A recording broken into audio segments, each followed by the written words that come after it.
आप कृपा करके मुझे अपना लें, अपने चरणों में स्वीकार कर लें। निर्वापयत परम शीतल माश्रयामी, मैं इन चरणों का आश्रय लेता हूँ।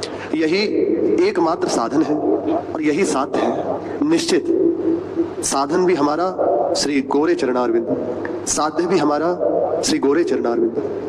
तो आप कहेंगे कि सांवले चरणारविंद की नहीं कहा, भेद दिख रहा है आपकी बात में? नहीं, यहाँ जहां गोरे चरणारविंद है वहीं सांवले चरणारविंद विराजमान है। प्रधानता श्री किशोरी जी की इसलिए कई बार देखा गया कि वर्णन हो रहा है पर समीप में ही श्री लालजू हैं, उन्हें बिलक करके बात नहीं हो रही। श्री जी के चरणों का आश्रय लालजू के बिना कृपा के हो ही नहीं सकता, नहीं हो सकता। आगे के श्लोक में कह रहे हैं महाप्रभु, यद गोविंद कथा सुधा रस हृदय चेतो मया जृंभितम, बहुत अद्भुत श्लोक है। यद्वा तद्गुण कीर्तनार्चन विभु शादेर्दिनं प्रापितम, यद्यत् प्रीतिरकारि तत्प्रिय जने स्वात्यंतिकी तेन में। मेरे द्वारा जो भी श्री ब्रजविलासी गोविंद की सेवा बनी है, उन्हें सुख पहुंचाए, उनकी सेवा करी है, उनका जस गायन किया है, और भी जो भी कुछ मेरे से बन पड़ा है, उसका फल श्री राधिका तुष्यतु, गोविंदात्मज जीवन श्री प्रणयिनी श्री राधिका तुष्यतु। हे गोविंद की प्राण जीवनी श्री किशोरी जो आप प्रसन्न हो जाए, हमारा लक्ष्य श्री महारानी जी की प्रसन्नता। श्री श्याम सुंदर अलग नहीं है, इन्हीं की कृपा से इन चरणों का परिचय प्राप्त होता है। आचार्य कह रहे हैं आप मुझे अपने इन चरणों को आश्रय प्रदान करें, अपने चरणों में स्वीकार कर लें। हमारा साधन, हमारा साध्य है केवल श्री लाडली जो के चरणारविंद, इन्हीं की कृपा से हमें इन चरणों की प्राप्ति हो सकती है। साधन जब तब अनुष्ठान कोई भी ऐसी सामर्थ्य नहीं रखता कि श्री जी को हमारे नेत्रों के गोचर कर दे।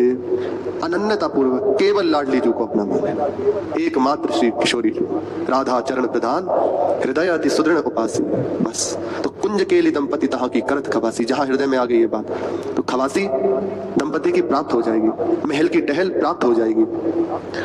साधन हमारा आश्रय की पुष्टता का है, और ध्यान से सुनेंगे तो बहुत अद्भुत बात है। साधन हमारा, हम जो भी कर रहे हैं केवल हमारा आश्रय पुष्ट हो जाए। श्री जी मेरी, मैं श्री जी, इनके सिवा हमारे हृदय में कुछ ना रह जाए, बस इतना ही है। और इन्हीं की प्राप्ति करनी है, इन्हीं से करनी है, यही साधन। साधन उपासक हृदय में दृढ़ता पूर्वक ये भाव रख ले, जो भी कुछ हमसे बन रहा है इनकी प्रसन्नता के लिए, इनकी कृपा से है। मेरी बात इनके आश्रय से होनी है, अब तक केवल आश्रय से हुआ। अहेतु की कृपा से मुझे वृंदावन धाम के रसिकों का संग, इन गौर श्याम चरणारविंद की सेवा करने का भाव प्राप्त हुआ। बस यही कृपा मुझे इनकी प्राप्ति करा देगी, इन तक पहुंचा देगी। ये इस लोग इसी बात का है, आपके चरणों के आश्रित है।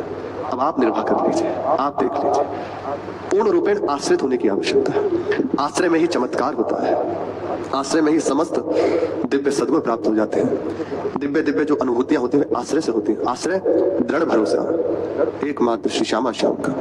यह विनती रघुबीर गुसाई, और आस विश्वास भरोसा हरो जीव चरताए। यह विनती रघुबीर गुसाई, इतनी ही बात कि हमारे हृदय में अन्य आशा न रह जाए, आपकी ही आशा हो, अन्य भरोसा न रह जाए, अन्य किसी का विश्वास न रह जाए कि बैंक बैलेंस है, अमुक पद पे व्यक्ति है, वे हमारे काम आ जाएगा। नहीं आएगा। कब तक आएगा? मान लो शरीर छूटेगा, उस समय क्या करोगे? रोगों से शरीर ग्रसित हो जाएगा, उस समय क्या करोगे? कौन तुम्हें पूछने वाला होगा? कोई नहीं। इसलिए आज अभी इसी क्षण इस बात को समझ लें कि मेरा कोई नहीं था, मेरा कोई नहीं है, कोई नहीं रहेगा। यदि आपको अनुभव में आ रहा हो तो धोखा है। बहुत जल्दी श्री ठाकुर जी से प्रार्थना करें, प्रभु मुझे असलियत दिखा दीजिए, सच्ची बात, मुझे संसार का असली स्वरूप दिखा दीजिए। ये जो मेरा मन कि भाई मेरा पुत्र मेरा आदि इन संबंधों को माने हुए है, शरीर को अपना माने हुए है, इससे दूर हो जाए। आप कृपा करें तो निश्चित प्रभु कृपा कर देंगे। देखेंगे कि कैसा रोग है। यदि विवेक के द्वारा कट जाएगा तो वैसी व्यवस्था कर देंगे, और विवेक के द्वारा नहीं होगा तो परिस्थिति ऐसी दे देंगे। जैसे प्रथम में सुना रहे हैं, अब इसके द्वारा इसका मनन करें और हृदय में विचार करें तो ये उसका मार्ग है। और इस बात को सुनकर नहीं कर पा रहे तो फिर प्रभु ऐसी परिस्थिति दे देंगे, आना यही पड़ेगा, आपके सिवा कोई नहीं, मैं आपके आश्रित हूँ, आप देख लीजिए। जैसे होते स्वरावरी कृष्ण प्रिया सुखधाम। तो यहीं से संपूर्ण बात प्रारंभ होती है। जब तक हृदय में दृढ़ आश्रय नहीं होता तब तक कुछ परमार्थात नहीं लगता आपको। वास्तविक बात जो गुरुजनों का अनुभव कह रहे हैं, सब दिखाई देगा, क्रियाएं हो रही है, पर हृदय खाली का खाली, सूना का सूना, वही हृदय में दुर्दशा, जो आता है ठेल के चला जाता है। ये रहेगा, लेकिन जहां हृदय से स्वीकार कर लिया, अब बस श्री लाडली जी हो गई शुरुआत आपकी, महामंगल मोद प्रारंभ हो गया। इसलिए आश्रय न छूटे, हमारा प्रत्येक चेष्टा केवल हमारे आराध्य देव के आश्रय को पुष्ट करने के लिए हो।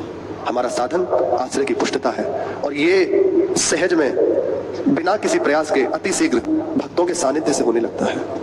जब हम व्यक्त अव्यक्त महापुरुषों का संग करते हैं, अव्यक्त महापुरुषों का सानिध्य इसे विराजमान है पर दर्शन नहीं हो रहा, तो उनकी कृपा प्राप्त हो रही है। निश्चित उनका चरित्र श्रवण कर रहे हैं तो उनकी कृपा प्राप्त हो रही है, वास्तविक बात है। जिन भक्तों की हम चर्चा सुनते हैं, करते हैं, जिनके संग रहते हैं, बिना प्रयास के उनकी अहेतु की कृपा हमें घेर लेती है, हमें अपना लेती है, हमें प्रभु के योग्य बना देती है, हमारे हृदय में प्रभु को विराजमान कर देती है भक्तों के सानिध्य से। श्री मीरा जी को लेने के लिए मेवाड़ से और मेरते से राजपुरोहित, सामंत, सरदार आए हुए हैं। इन सब के आने से मीरा जी बहुत दुखी हो गए, अंदर से विकल है। क्या इस भूमि को छोड़कर जाना पड़ेगा? क्या लौटना पड़ेगा? तत्काल हुआ नहीं नहीं नहीं, अब मैं लौटकर नहीं जा सकती। प्रभु से प्रार्थना करती कि प्रभु आप इतने निष्ठुर हो गए, ऐसा तो कभी सुना नहीं गया। आपका कृपा में स्वभाव भी हमने देखा है, सुना है। श्रवण सुजस सुनी आयहु प्रभु भंजन भव भीर, त्राहि त्राहि आरत हरण शरण सुखद रघुवीर। अस स्वभाव कहूँ सुनहु न देखी, उमा राम स्वभाव जही जाना, ताहि भजन तजी भाव नाना। हमने ये स्वभाव सुना है, फिर आप ये कठोरता अपने से दूर थोड़ी कर रहे हैं, पर हृदय की भाव दशा है, होता है प्रेम वैचित्र दशा संग में विराजमान है, साथ ही अनुभव हो रहा कि देखा नहीं कब से। अंक स्थिति दैत्य क्रमपि प्रलाप, हा मोहनेति मधुरम विदधत्ते कस्म। समीप में बैठे बार बार प्रलाप कर रहे हैं, हाँ श्याम सुंदर, हाँ माँ। ऐसी भक्तों को देख रहे हैं। भोरी सखी के पदों में लगता है कि कैसा विनय भोरी सखी कर रही है।